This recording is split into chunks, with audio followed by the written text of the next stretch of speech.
Welcome to IRONMAN Hamburg.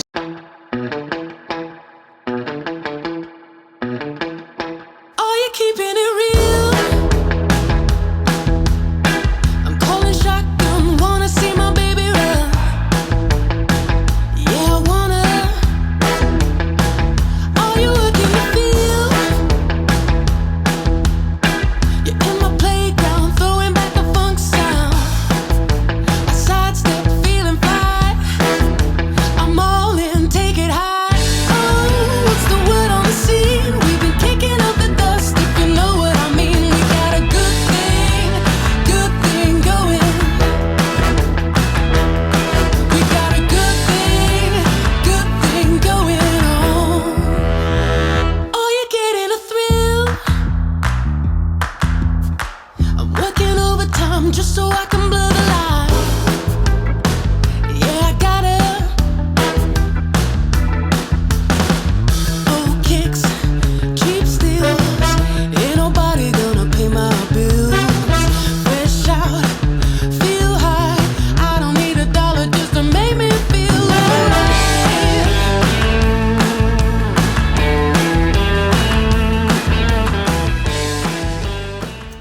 Okay, 1 week has passed since Ironman Hamburg. It's Sunday, the 9th of June. We're back at home. I've had a very busy week with travel. We had delayed flights, getting settled back in, and also been for a bike fit and some other things down in Devon. So I haven't had a chance to pull this together. We also are operating on bare bones camera equipment. So we not only have a microphone out of action now, but the main GoPro we use is currently on its way to somewhere in Europe to be fixed as the screen had broken. So we've got a bit of a makeshift setup here with a few of the other cameras we occasionally use to try and get the best sound and best picture for this recap. So, Ironman Hamburg. Before we go too far into the detail of my own personal race, I just wanted to take a brief moment to just acknowledge the racing that effectively was ahead of me all day. First of all, the age group race. So Lars, Chris, and I can't remember the name of the chap in third, but for 3 age groupers to break 8 hours on a fairly legitimate course, absolutely phenomenal. And it was an absolute honour and a privilege, particularly with Lars, as I managed to outswim him briefly when he came past me on the bike, to experience racing with him a little bit, and even during the run, seeing them coming back the other way, truly inspirational. And then the female pro race. For many Ironmans in previous years, it's always been frustrating to see 1 or 2 women perform really well and then the gap drop off. But I really do feel like the depth of the women's field is slowly catching up. And I can't remember off the top of my head how many it was, but there were multiple women under 8:30 and there was loads of women under 9 hours, which is really cool. And it was really great to see. So, on to my race and my race week in particular. So we flew out to Hamburg on the Wednesday. I did a bit of a weird vlog video that went out on Thursday. But basically we did our usual sort of prep sessions. We had some fun with the Ironman camera crew, James Mitchell and so forth in Europe, that pulled together the A Fighting Chance video. I've got a starring role finally in one of those, running with Fenella on Thursday morning. We then did a bit of a bike course recce. So I did this race back in 2021, but the course has changed a few times since. It's now a big loop on the south part of the bike course, and effectively the top half of that I'd never ridden before, and obviously Fenella hadn't at all. So we effectively did the 45k or so that loop was, and obviously worked out. It's very flat. It wasn't very technical in those areas at all, and obviously the main component to think about there would be the wind. And then we went open water swimming in the afternoon. Arena had an event where they were letting people try wetsuits on and things like that. So obviously Fenella had a commitment there, but we went over and had some fun in effectively a 100-metre lane open water swimming venue, and had a swim bike run day on Thursday. Friday then, we had our usual day of off the feet. We went and did a race prep swim, which was some 50s in a lovely 50-metre pool that's in the centre of Hamburg. I believe it's been reopened after being refitted out since we were there in 2021. But yeah, fantastic pool, huge diving boards. A lad called Jamie Berry came and joined us for that swim, which was quite fun. But a very uneventful Friday. We did register on Friday. The material given to the athletes was numbers will be issued on registration, and numbers would then be the sooner you were in the queue, the lower your number, and there would obviously be a layer of all-world athletes sort of thing. So I dragged us there to be there first to register. I think we were about 30 or 40th in, but it turns out the numbers had already been pre-issued. The age group numbers started, I think, at 201 and I was 205, so I couldn't ask for a much lower bib number. Saturday, day before the race, short 20-minute run. We did a few strides. We had a look at transition then that had been built. We did a short swim. We actually went to do the test swim so we could swim in the water where the race actually was. There was a short kind of 200-300 metre loop laid out, but we went and got in the wetsuits there and had a little bit of spin of the arms. And then I did, and so did Fenella, but we basically did an indoor bike session. So fortunate to have a little turbo with us, but we did a little short session. I think it was 25 minutes off the top of my head. And it was like 3 by 2 minutes at race power, just to check the bike, just to do a bit of bike riding before the race. And then we obviously went and racked, hung our bags up, put our bikes in transition, went and had some pizza and some rice and went to bed. So the race itself. So this race was always going to be a bit different to me with regards to Texas. Texas had been a bit of a focus on trying to win and compete at the front end of the race, like other Ironmans I've done, but that was more the goal, and the race strategy that I was going to deploy was always going to be based around that. So get out where I get out in the swim, catch as many as people I can, ride almost as hard as I can within my physical limitations and try and get to the front of the race, and then see what I can do on the run. Obviously that didn't play out in Texas, or it kind of did for a lot of it, but yeah, my run obviously didn't play out due to a calf injury, and I didn't quite execute the bike all the way through as I certainly should have. So Hamburg was a bit of a different approach. Now, I did know some of the age groupers that were racing, and it wasn't that I admitted defeat, that there was no way of me winning, but as it was my second Ironman in 5 weeks, for me, this was more about having another solid swim. I shouldn't see any deterioration in that 5 weeks. I certainly wasn't necessarily expecting to swim faster. I was actually going to play the bike a little bit safer and ride at a lower power target and kind of see how that played out and focus a bit more on speed, and then get off the bike and ideally run my best ever marathon. So that was my goal for the race, and I was less concerned about where people were, how the gap was to the front, what position I was in, etc. So the swim. Now back in 2021, it was a post-COVID Ironman where, we hadn't done a lot of swimming, and certainly not to the levels I'm at the moment. But I swam a 61 minutes here, and it was the first time since breaking an hour in 2018 that I didn't swim under an hour in an Ironman. And I remember being very disappointed. However, at the time, I sort of justified it that this swim seems to measure long, whether that's due to the tunnels you swim through, the type of water that it is. It's obviously not salt water, so it's not as fast necessarily, or the lack of sighting buoys and so forth. This time, the swim, I was in my new Blue 70 wetsuit, which I absolutely love and I feel comfortable in. They actually had sighting buoys from the start of the swim all the way around, and I don't know whether it was a COVID thing or something, but that certainly wasn't the case in 2021. And I seem to just feel pretty good in the water from the start. I started a little bit further back than I normally do. I wasn't quite fighting to be as quick as I could be into the water. I wanted to try and get on some feet as early as possible, rather than just have people swimming way quicker than past me at the start. So I think I was maybe 30, 40th into the water as an athlete, and they were doing 2 at a time. But effectively got in the water. The bridge was about 500 meters. That seemed to come very quickly. Certainly felt less than sort of around 6-7 minutes, which is what it roughly be at my sort of pace. And I settled into a really comfy rhythm. I managed to then get on people's feet, and I basically swam all the way out to the furthest point on feet, and I could feel through the sort of water moving around me that I must be swimming reasonably fast. We then did the sort of arch that you do at the top around the 3 or 4 buoys at the top, and then we swam back the other way. Now from the top of the course back, I didn't really find many feet. I definitely was swimming next to the same sort of people. You start to pick up on what people's wetsuits look like, etc. And there was definitely some wind coming from the right hand side, and it was a lot choppier and a lot harder to sight. Focused on trying to swim the most direct line to that. Got through the tunnel and got out the water.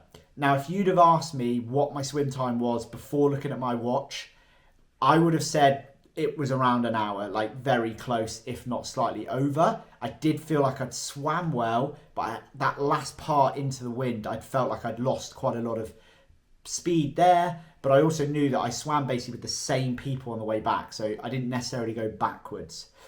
Much to my surprise, I looked at my watch and I thought I'd seen 55, 40 something. And I thought that was what Amy had shouted at me. But effectively it was 56.41 for my official swim split. In my head, I was super proud that I'd finally swam. My previous PB was in the 57 something. It was over a minute quicker than I've ever done. I legged it through transition. That was always going to be a tactic. It's a good, it measures about 800 meters to a kilometer long. Knew I'd overtaken a few physical people in transition, jumped onto the bike and away we went. I believe I went up to 30 something starting the bike, so in theory overtook 20 odd people in transition, which is a fair chunk of people considering there weren't that many in front of me, and off we went. The first part of the bike course is the technical bit through the city. It's about 16, 17, 18 Ks worth of distance you cover. That bit wasn't in the 2021 course and was all new to me, but got myself around that. I was holding relatively good power. At that point, I was thinking about what Billy said to me, where you should ride this bit hard. Wait till you get out to the Dyke Road to maybe ease back a little bit, but ride the first section hard, catch a few people, find some people with similar-ish ability.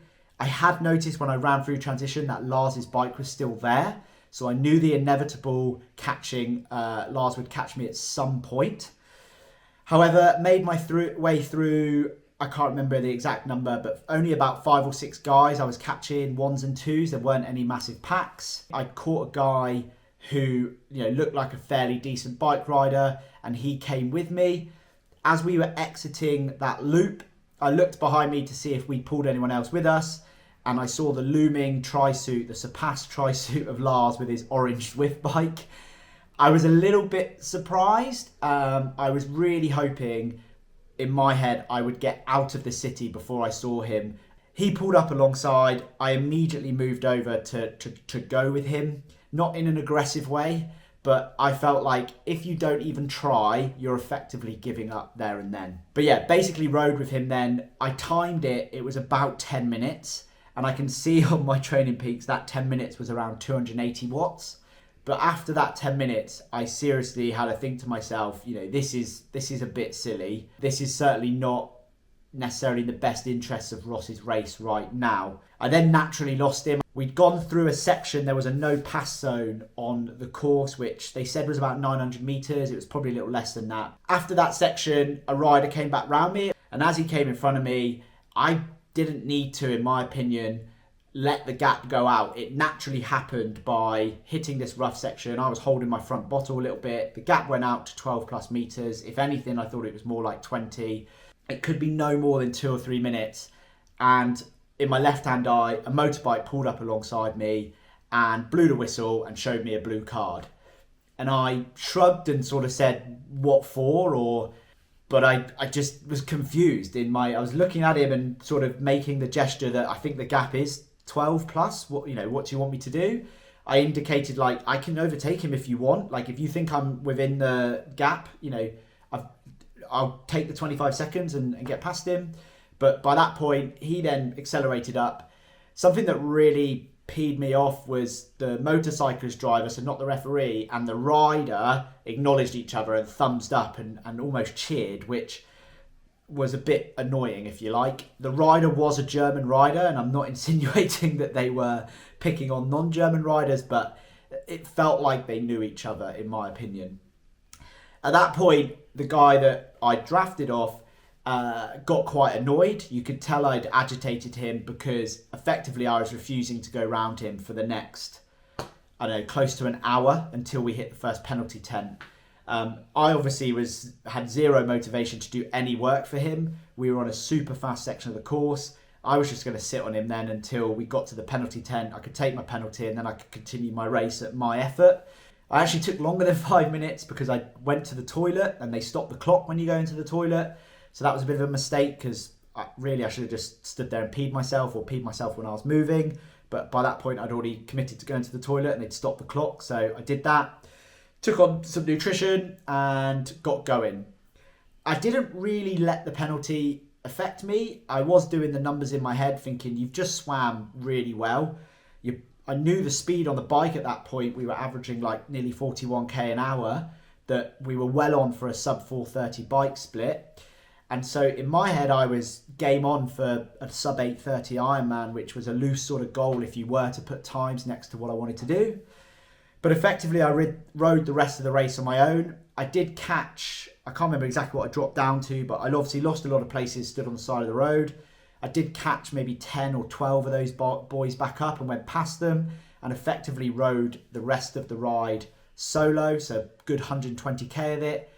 And that was the bike ride effectively. It was pretty lonely. I enjoyed it. Work out that even with the penalty, I could be under 4.5 hours.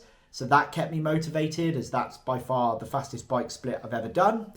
I came off the bike feeling pretty good. I know I've averaged 220 to 230-ish. Speed was good, etc. Took all of my energy on board. Probably didn't quite drink enough fluid, but I knew I'd take enough salts and stuff on board and was quite excited to go out for the run. Had a moderately quick T2, still knowing you somewhat could class yourself at the pointy end of the race, and started the run feeling pretty good. The watch clicked through 3:45 for the first K. I definitely think there's a little bit of dodgy GPS there. And I somewhat settled in to sub 3 hour marathon pace. However, it just didn't come as smoothly as I would have liked. I was either running like 4:15 or 4:20, but for the first lap, I did 44:50 something, which, 4 laps of 45 minutes, you've done it, if that makes sense. So it was tight after lap 1, but it felt relatively normal or what I'd expect it to feel like, just that little bit harder than I'd like. Lap 2, I started to feel quite low on energy, despite taking on 120 grams in the first hour, and I had another 90 gram gel, and I took all my food on board, but I just didn't have that gear. There were guys coming past me that were clearly running what I wanted to do, and I just didn't have it. I was enjoying myself in the sense that the course is really fun. Lap 3 was a bit of a car crash, like loads of lap 3s are on a 4-lap course, but effectively I was having some stomach sort of grumblings. I needed to go to the toilet, chose not to go to the toilet, and effectively went to the toilet in my tri-suit. Not something I would necessarily advise, but it wasn't necessarily what I planned to do either. 4th lap, I realised that even with a relatively slow marathon around the 3:20-ish mark I was on for at that point, I was just going to sneak under my Ironman PB time of 8:52. So that was a bit motivational, and I thought, at least come away here with a PB, despite the penalty, despite a bit of a crap run. You've got to validate that swim time and other things. It doesn't mean anything if you don't finish and all that sort of stuff. Got myself to the finish line. So the run was, eventful but fairly uneventful at the same time. Managed to rally in the last few K, which is always frustrating because I got my heart rate back to where it should have been. The pace actually for the last mile was back to sub 3 hour marathon pace. And it's just so frustrating why it took so long to warm up into it and get going. It finished, turned around, 8:49:11 exactly, fairly chuffed, fairly happy. It's actually, even with the penalty removed, if you were to do that, it's actually further down the leaderboard than I would be at Texas. But ultimately, I don't care. I'm actually much more prouder of this performance, not just because it's 20 odd minutes quicker in time, because of the way I did effectively do what I wanted to do. I swam well. I biked as I said I would bike. I didn't overcommit. I didn't chase people too much, etc. And effectively, I just didn't pull the run off that I wanted to do. but it wasn't necessarily through a lack of trying. We had an awesome time. I really recommend this race. I have mixed feelings about it in 2021 because of what happened with Amy. It obviously had a bad year last year with the motorcycle accident, but the new course with the loop is fantastic. The swim is good. The bike course is amazing. The run course is probably one of my favourites out there, like second to Wales, in the way that it's 4 loops. You can break it up really well. You run on different surfaces. You can argue till the cows come home if you think it's up to 1 kilometre short. Effectively, transition that you do twice is 2 kilometres. So whatever time you do here is fairly legit because of the length of those. Hamburg has lots to offer, you know, in terms of eating, drinking, coffee shops. There's loads there. It's a 90-minute flight from the UK. Not necessarily that I'm considering doing it next year, but I know personally one of my athletes has already signed up for it next year, and I'm sure many, many will. Anyhow, that is the debrief from Hamburg. Thank you for watching and listening for this long. The next video is going to be probably a week where I get back to training. So I've just had a week completely off. I've done nothing but walk the dog exercise-wise. We've got 1 week to get moving and do a bit of fun stuff, unstructured training, and then we are driving to St. Moritz. And I'm not going to say on camera just now what we have planned and where we're staying, etc. But it's going to be bloody awesome. And we're going to have 3 weeks at altitude, and it's one of the last big trips, obviously, while I'm on my career break. So stay tuned for that. Cheers, everyone. Bye.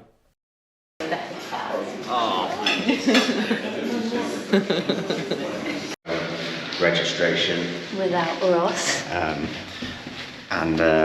Yeah, we're going down early so we can get in the queue and Fleming can get the lowest bib number, so it's better for racking. Yeah, that's why we're going down there early. Yeah, cool. Yeah. This is what it's like to be a influencer. With Yeah. these arty shots. Yeah.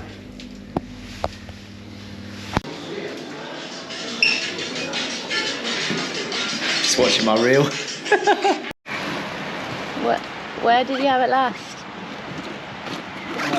Did you use it in the pool? I took one clip of Jamie diving off the board. It's not on the fucking diving board, is it? He steals it out of the pocket. Such an idiot.